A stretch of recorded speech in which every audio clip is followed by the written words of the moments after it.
मनसा का ये रूप, अवश्य उसके पीछे कोई उद्देश्य छिपा है। नियति समय के अनुसार ही घटती है और व्यक्ति के उद्देश्य को पूर्ण करती है।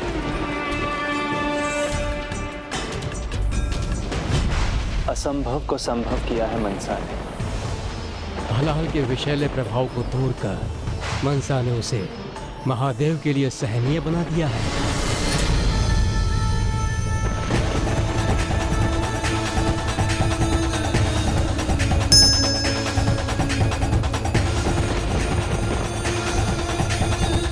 पुत्री? पुत्री मनसा, पुत्री मनसा, तुमने ये क्या किया? स्वयं को इतने कष्ट में क्यों डाला? पिताश्री,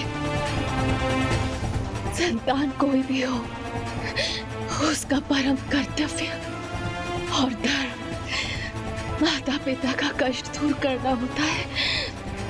मुझे जो करना चाहिए था मैंने वही किया पिताश्री।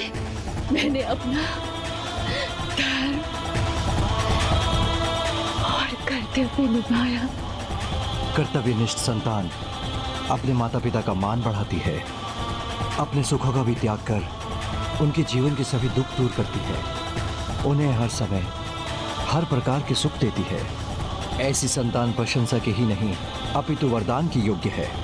पुत्री मनसा, मैं तुम्हें वरदान देता हूँ कि तुम पर कभी भी किसी प्रकार के विष का कोई प्रभाव नहीं होगा, कि तुम पर कभी भी किसी प्रकार के विष का कोई प्रभाव नहीं होगा।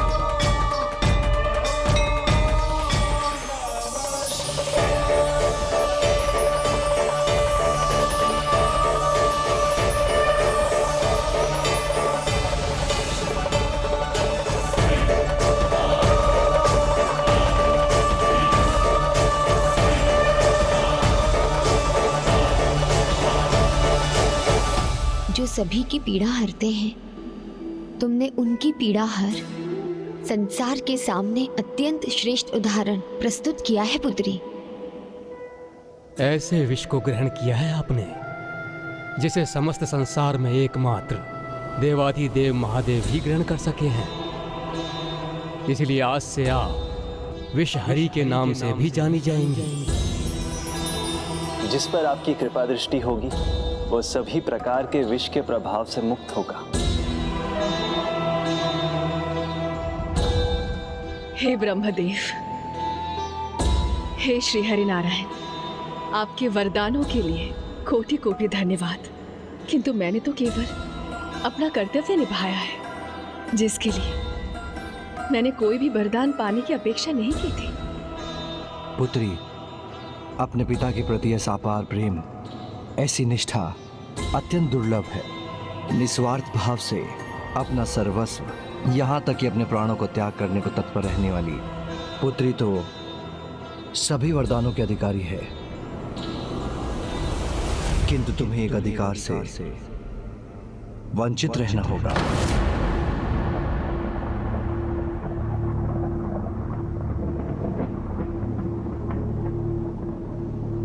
तुम्हें कैलाश में वास करने के अधिकार का त्याग करना होगा। तुम्हें यहां से जाना होगा।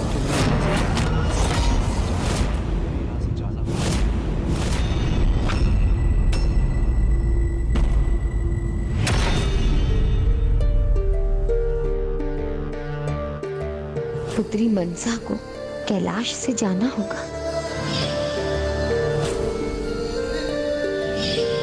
मैं तो बस यही कामना करती हूँ माता कि मैं इसी प्रकार आप दोनों की छत्र छाया में रहूं। मुझे जाना होगा, किंतु क्यों पिताश्री? इतने समय के पश्चात मुझे आप दोनों के साथ रहने का सुख प्राप्त हुआ था, उससे आप मुझे वंचित कर रहे हैं।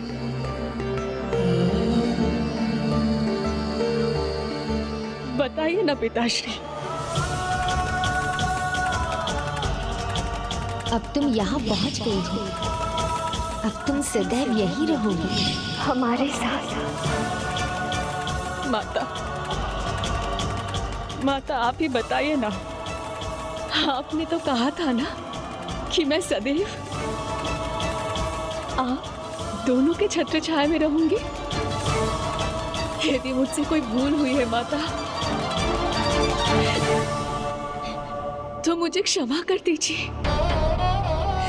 मुझे क्षमा कर दीजिए माता, किंतु कृपया मुझे आप दोनों से दूर जाने का आदेश मत दीजिए।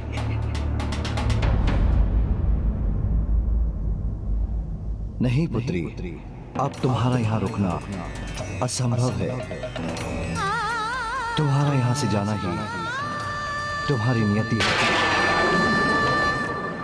किंतु माता, ये पिताश्री का कैसा न्याय था? जिस कार्य के लिए दीदी को वरदान मिले, सभी की सराहना की पात्र बनी वो, उसके परिणाम स्वरूप पिताश्री उन्हें ये कैसा दंड दे रहे थे? ऐसा क्या किया था उन्होंने? समय और संघर्ष के अनुसार शब्दों का अर्थ बदल जाता है पुत्र। उस समय स्वामी के वो शब्द मुझे भी शूल के समान चुभे थे। मुझे भी कुछ उचित नहीं लगा था, किंतु वो एक पिता है और संतान का उचित मार्गदर्शन पिता का परम धर्म होता है। तो स्वामी भी अपना धर्म निभा रहे थे। नहीं पुत्री, ना ही ये तुम्हारा दोष है, ना ही ये कोई दंड। हम ये जानते हैं कि पुत्री की निष्ठा और सेवा पुत्र से कहीं अधिक होती है। विवाह के उपरांत भी वो अपने माता पिता की कुशलता के लिए कामना करती ही रहती है, किंतु किसी भी माता पिता को अपनी संतान के उद्देश्य में बाधा नहीं बनना चाहिए। यदि तुम यहाँ रहोगी तो अपने उद्देश्य के प्रति जागरूक नहीं रह सकोगी। इसीलिए तुम्हें जाकर अपना तप पुनः आरंभ करना होगा, तभी तुम्हें तुम्हारे जीवन के अगले उद्देश्य का मार्ग दिखाई देगा। जिस प्रकार पिछली बार तुम्हारे तप के संपन्न होने के समय तुम्हारी भेंट मुझसे हुई थी, उसी प्रकार इस बार भी तुम्हारे किसी से भेंट का संयोग बनेगा, जो तुम्हारे जीवन के लिए अत्यंत महत्वपूर्ण होगा, विशेष होगा।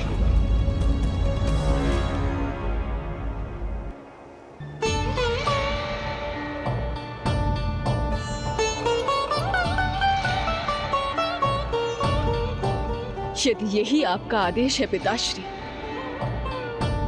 तो आपकी पुत्री आपके आदेश का पालन अवश्य ही करेगी।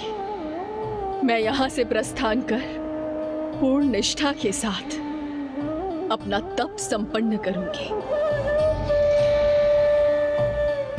पिताश्री, मुझ पर एक और कृपा करें। मैं किसका नाम लेके तप करूं? मुझे मार्गदर्शन दीजिए पिताश्री। पुत्री, मेरे आराध्य तो स्वयं श्री हरि नारायण है। मैं उनके तारक नाम राम का जाप करता हूँ। तुम उनके श्री कृष्ण नाम का जाप करो। उससे तुम्हारा कर्तव्य, तुम्हारा उद्देश्य और उसके लिए उचित कर्म तुम्हें स्पष्ट होते जाएंगे और तुम भली भांति अपने कर्तव्यों को निभाने का सामर्थ्य प्राप्त कर सकोगी। तुम्हारे तप के लिए मैं तुम्हें उचित मंत्र भी दूंगा, जिसे कल्पतरु कृष्ण मंत्र पुकारा जाएगा। ओम श्रीम ह्रीम क्लीम कृष्णाय नमः।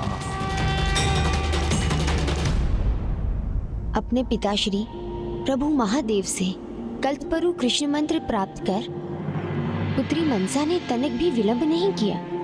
वो उसी क्षण अपने तप के लिए पुष्कर चली गई और अपना तप आरंभ किया। ओम श्रीं ह्रीं क्लीं कृष्णाय नमः। माता, हलाहल विष के प्रभाव से पिताश्री को मुक्त करने से अधिक बड़ा उद्देश्य और क्या हो सकता है, जिसके लिए दीदी मनसा को तप करने जाने पर विवश होना पड़ा? पुत्र, स्मरण करो महर्षि कश्यप ने क्या कहा था। पुत्री मनसा का जन्म एक नहीं अनेकों उद्देश्य की पूर्ति के लिए हुआ था और उसके जीवन का अगला उद्देश्य था नागों का उद्धार। समुद्र मंथन से एक दिव्य अश्व भी निकले थे, वो स्मरण है ना तुम्हें पुत्र? हाँ माता, उच्चैश्रवा। उसी उच्चैश्रवा को लेकर एक विचित्र घटना हुई पुत्र। महर्षि कश्यप की दोनों पत्नियां, सर्पों की माता कद्रू और गरुड़ की माता विनीता, दोनों में शर्त लगी। देवी कद्रू का मानना था कि उच्चैश्रवा अश्व की पूंछ काली थी और देवी विनीता के अनुसार उजली, और इस विवाद के कारण उन दोनों ने एक शर्त लगा ली। देवी विनीता, उच्चैश्रवा अश्व को लौटने दीजिए, फिर आपको मेरी सेविका बनने पर विवश होना ही पड़ेगा। सेविका तो आपको बनना होगा, क्योंकि जो मुझे ज्ञात है वही सत्य प्रमाणित होगा। किंतु शीघ्र देवी कद्रू को आभास हुआ कि उनकी दृष्टि से भूल हुई कि अश्व उच्चैश्रवा की पूंछ उजली ही थी। तो स्वयं को देवी विनीता की सेविका बनने के अपमान से बचाने के लिए उन्होंने अपने सभी पुत्रों यानी नागों को एकत्रित कर एक अनोखा आदेश दिया।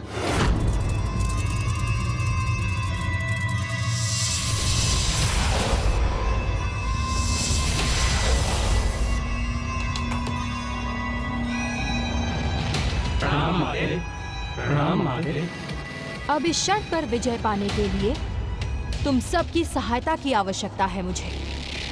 उच्चैश्रवा अश्व जब फिर यहाँ से जाएंगे तो तुम सब उनकी पूंछ पर लिपट जाना, जिससे उसका रंग काला दिखाई दे।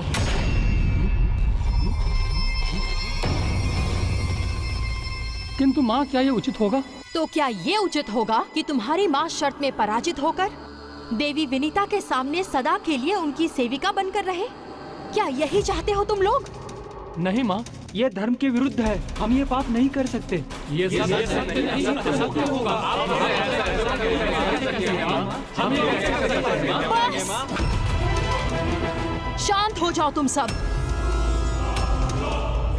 अपनी माँ का आदेश मानने के स्थान पर उनसे प्रश्न कर रहे हो। ऐसे पुत्रों से तो पुत्र ना ही हो तो ही अच्छा है। मैं तुम्हें श्राप देती हूँ। पांडवों के वंशज महाराज परीक्षित के पुत्र महाराज जन्मेजय सर्प यज्ञ करेंगे। उस यज्ञ अग्नि में गिरकर तुम सबका अंत होगा।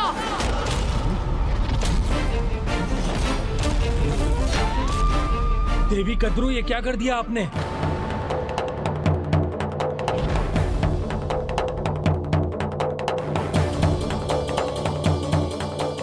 देवी, क्रोध एक ऐसा श्राप है जो मनुष्य स्वयं को देता है, और आपने अपने क्रोध के आवेश में अपने पुत्रों के वंश के नष्ट होने का ही श्राप दे दिया। मैं तुम्हें श्राप देती हूँ। तुम सबका अंत होगा। माँ, मैं अपने सभी भ्राताओं की ओर से आपसे क्षमा मांगता हूँ। हम आपका अपमान नहीं करना चाहते थे माँ, बस आपको अनुचित मार्ग पर जाने से रोकने के लिए सचेत कर रहे थे। ये तो माता कद्रू से बहुत बड़ी त्रुटि हो गई। श्राप को लौटाने का तो कोई उपाय नहीं होता, और यदि ये श्राप फलित हो जाता तब तो सभी सर्प मारे जाते। तो फिर इस परिस्थिति से बचने का क्या उपाय था माता? एक उपाय है। क्या उपाय है माता? महाराज जन्मेजय का यज्ञ अत्यंत शक्तिशाली होगा, जिसके प्रभाव से नागों की रक्षा कोई तपोशक्ति ही कर सकती है। इसके लिए कोई तपस्वी कन्या जिस पर किसी भी प्रकार के विष का कोई प्रभाव ना हो, वो ब्रह्मचारी ऋषि से विवाह कर एक दिव्य संतान प्राप्त करे। तो वही दिव्य संतान महाराज जन्मेजय के यज्ञ के प्रभाव से मेरे पुत्रों नागों की रक्षा कर सकेंगी। अर्थात माता कद्रू के नाग पुत्रों को इस श्राप से दीदी मनसा का पुत्र ही बचा सकता था। हाँ पुत्र, ऋषि कश्यप की मानसिक कल्पना से मनसा की उत्पत्ति का ये भी एक प्रमुख कारण था, किंतु अभी किसी योग्य ब्रह्मचारी ऋषि से उनका विवाह होना शेष था। किंतु उसके लिए दीदी मनसा को तप पर जाने की क्या आवश्यकता थी? क्योंकि जैसे स्वामी ने कहा था, इसी तप के परिणाम स्वरूप पुत्री मनसा की भेंट उसके योग्य वर से होने वाली थी।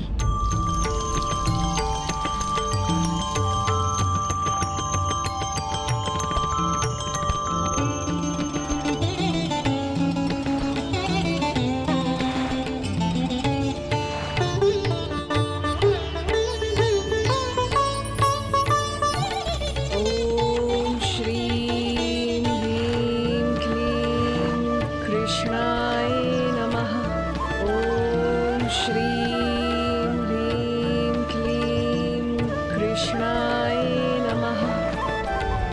ॐ श्रीं ह्रीं क्लीं कृष्णाय नमः। ॐ श्रीं ह्रीं क्लीं कृष्णाय नमः। ॐ श्रीं ह्रीं क्लीं कृष्णाय नमः।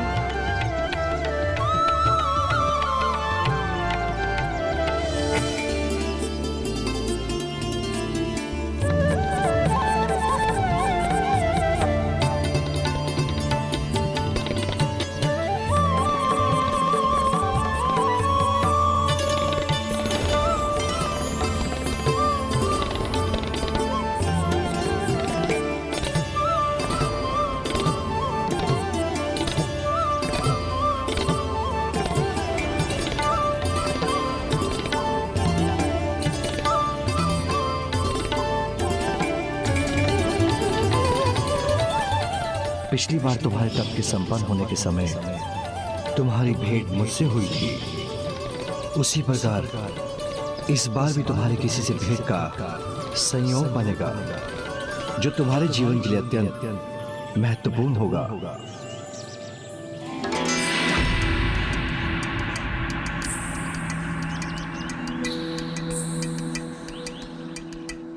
स्वामी, क्या यही वो ब्रह्मचारी ऋषि हैं जिनसे पुत्री मनसा का विवाह होगा? हाँ प्रिय, ऋषि जरत्कारु ही हमारी पुत्री के लिए योग्य वर हैं। उनसे विवाह के उपरांत हमारी पुत्री नागों की रक्षा में समर्थ होगी।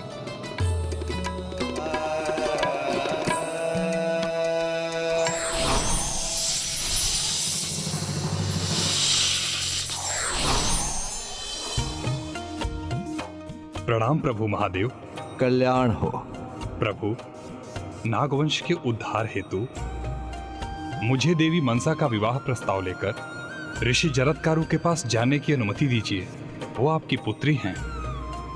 ये ज्ञात होने पर ऋषिवर इस प्रस्ताव को सहर्ष स्वीकार कर लेंगे। ये तो सर्वथा उचित होगा। पुत्री मनसा के ज्येष्ठ के रूप में आप उसके विवाह का प्रस्ताव लेकर अवश्य जाएं। माँ, स्वयं नागराज वासुकी दीदी मनसा का विवाह प्रस्ताव लेकर गए। तब तो प्रस्ताव सुनते ही ऋषिवर ने विवाह के लिए अपनी सहमति दे दी होगी ना? हे ऋषिवर, मेरी बहन मनसा एक श्रेष्ठ तपस्विनी हैं। महादेव एवं देवी पार्वती की पुत्री हैं। उन्होंने महादेव की पीड़ा हरी है, जिसके लिए ब्रह्मदेव ने विष हरि का नाम दिया है उन्हें। अतएव आप हमारी बहन मनसा का विवाह प्रस्ताव स्वीकार कर हमें कृतार्थ करें।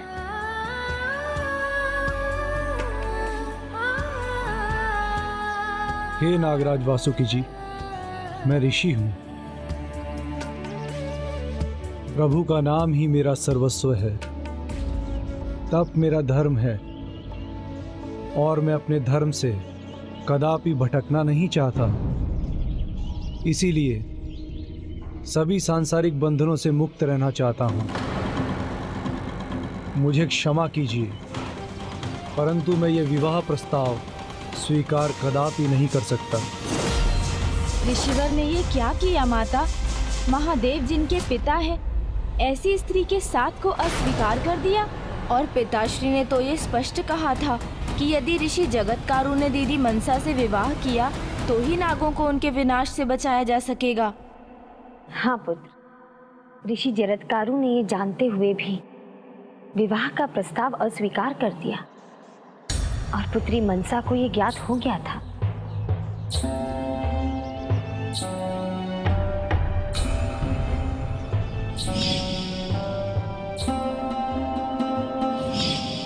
ऋषिवर के आभा में अद्भुत एक आकर्षण है। मुझे विश्वास है उन्होंने भी मुझे देखते ही स्वीकार कर लिया था। अस्वीकार कर रहे हैं आप? जिसे स्वयं प्रभु महादेव की पीड़ा हरने का गौरव प्राप्त है, प्रभु महादेव एवं माता पार्वती की पुत्री मेरी बहन मनसा, उनसे आप विवाह का प्रस्ताव अस्वीकार कर रहे हैं ऋषिवर?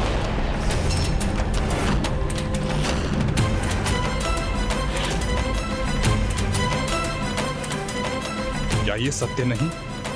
जब आपने उन्हें प्रभु श्री कृष्ण की आराधना करते हुए देखा था तो आप उनसे आकर्षित हुए थे?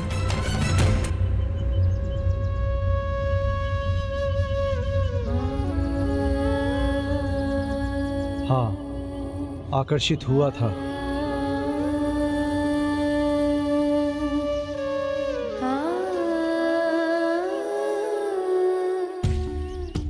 उनकी भक्ति से, उनकी आध्यात्मिक शक्ति से, उनके मधुर मंत्रोच्चारण से, पर देवी मनसा से नहीं।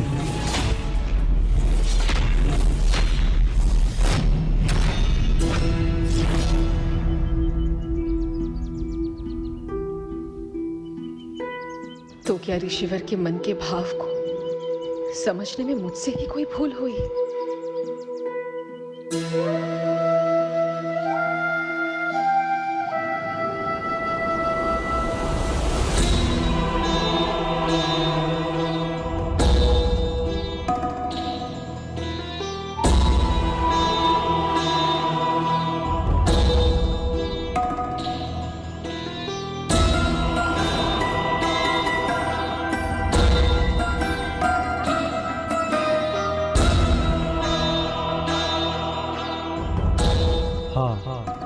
आकर्षित हुआ था उनकी भक्ति से, उनकी आध्यात्मिक शक्ति से, उनके मधुर मंत्रोच्चारण से, पर देवी मनसा से नहीं।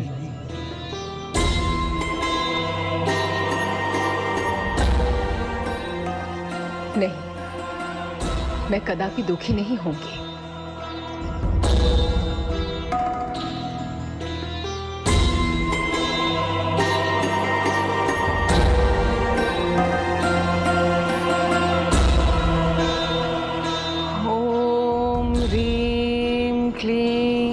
कृष्णाय नमः। ओम ह्रीं श्रीं क्लीं कृष्णाय नमः। आप पुनः विचार कर लीजिए ऋषिवर, कहीं ये प्रस्ताव ठुकराकर आप कोई बड़ी भूल तो नहीं कर रहे हैं? जो अपने निर्णय पर स्थिर होते हैं उनसे कभी कोई भूल नहीं होती वासुकी जी। मुझे क्षमा कीजिए, मेरे जीवन का एक ही उद्देश्य है, साधना और प्रभु को भक्ति से पाना। इसीलिए मैं आपसे पुनः कह रहा हूं कि इस विवाह प्रस्ताव को मैं कदापि स्वीकार नहीं कर सकता। किंतु प्रणाम नागराज वासुकी जी।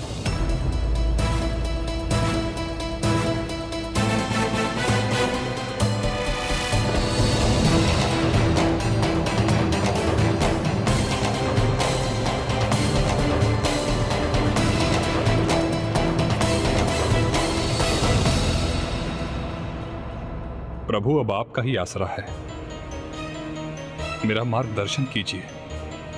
ऋषि जरत्कारु ने तो विवाह प्रस्ताव ठुकराकर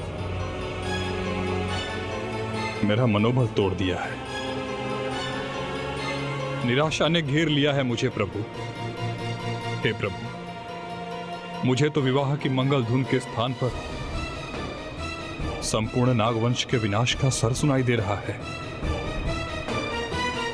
हे भुजगेंद्र हारम, यदि अब भी कुछ नहीं हुआ तो आपके इस भुजंग भूषण का विनाश भी तय है।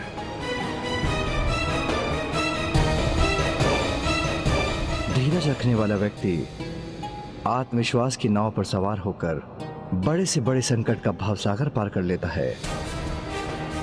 धीरज रखिए नागराज वासुकी जी। मनसा के भ्राता के रूप में अभी तो एक ही बार प्रयास किया है आपने। सफलता का द्वार निरंतर प्रयास से ही खुलता है। कदाचित ऋषि जरत्कारु इस बार अपना निर्णय बदल लें। संभव है प्रभु।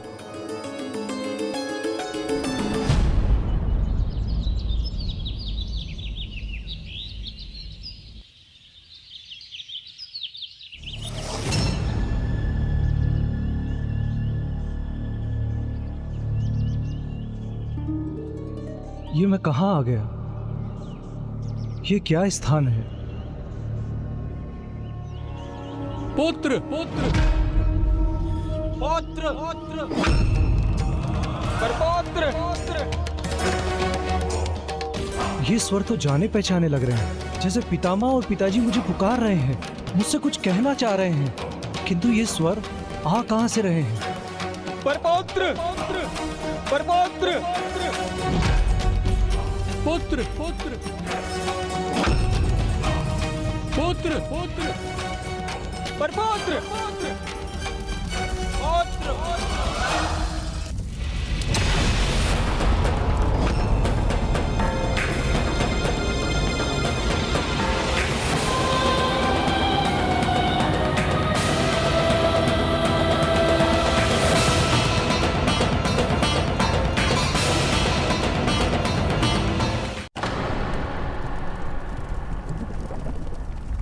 पितामह, पिताजी, आप यहाँ इस अवस्था में?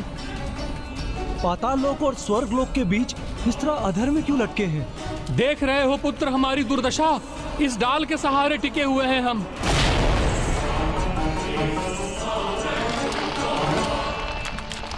अरे मूषक हटो, हटो मूषक, अरे मूषक हटो, हटो। नहीं पुत्र, तुम ऐसे हमारी सहायता नहीं कर सकोगे, इस मूषक को यहाँ से नहीं हटा सकोगे। किंतु पिताश्री, मैं क्या करूं? यदि ये यहाँ से नहीं हटेगा तो आप सब लोग नीचे गिर जाएंगे। हाँ पुत्र, हम पाताल के अंधकार में खो जाएंगे, स्वर्ग और अन्य उच्च लोकों की यात्रा नहीं कर सकेंगे पुत्र। नहीं नहीं नहीं पिताश्री, पितामह, आप लोगों ने तो जीवन भर पुण्य किए हैं, तो उसका ये परिणाम कैसे हो सकता है? आप अवश्य ही स्वर्ग जाएंगे। यदि मैं कोई सहायता कर सकता हूँ तो मुझे बताइए, मैं अवश्य करूँगा। विवाह कर संतान की प्राप्ति करनी होगी पुत्र। ये डाल तुम्हारा जीवन है और ये मूषक काल। जिस दिन काल इस मूषक की भांति तुम्हारा जीवन भी पुकार देगा, उस दिन हमें नर्क की आग में जलना ही होगा। मात्र तुम्हारा विवाह ही अब हमें नर्क में जाने से रोक सकता है पुत्र। नहीं नहीं, मैं अपने तप से नहीं भटक सकता, विवाह नहीं कर सकता, किंतु अपने पूर्वजों को इस अवस्था में भी नहीं देख सकता। पुत्र यही है एकमात्र उपाय। वंश आगे बढ़ेगा, तभी हमें इन कष्टों से मुक्ति मिलेगी। पितृ ऋण चुकाना चाहते हो तो विवाह करना ही पड़ेगा पुत्र तुम्हें। विवाह कर लो पुत्र, विवाह कर लो, हमारे कष्ट हर लो पुत्र, हमारे कष्ट हर लो। विवाह कर लो पुत्र, विवाह कर लो, विवाह कर लो पुत्र, हमारे कष्ट हर लो पुत्र, हमारे कष्ट हर लो पुत्र।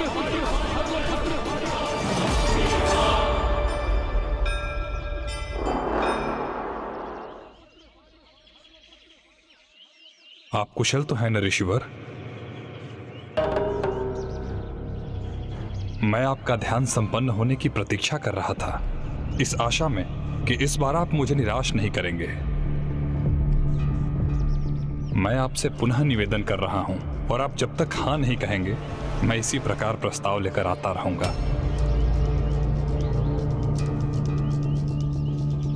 देवाधिदेव महादेव के आदेश से उनकी पुत्री के विवाह का प्रस्ताव लेके मैं पुनः आपके समक्ष आया हूं। आपकी सहमति की अपेक्षा है। विवाह कर संतान की प्राप्ति करनी होगी पुत्र, तभी शास्त्र अनुसार हमारा उद्धार संभव है। अन्यथा हमें पाताल के अंधकार में खो जाने से कोई नहीं रोक सकता पुत्र।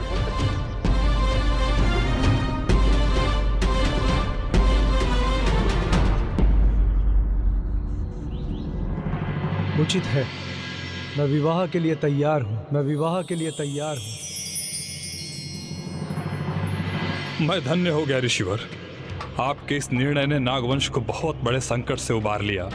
बहुत बड़ा उपकार किया है आपने हम पर। मैं जाकर अभी ये शुभ समाचार माता पार्वती और बहन मनसा को सुनाता हूँ। रुकिए नागराज वासुकी जी,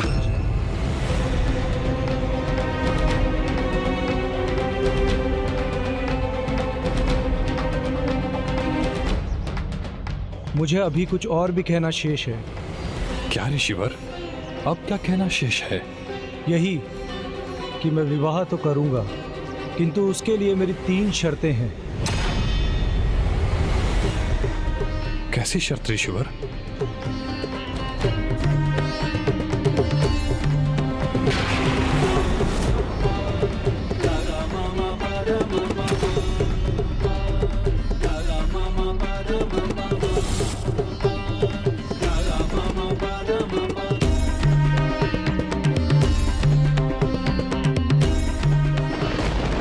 सी शर्तें रख दी आपने।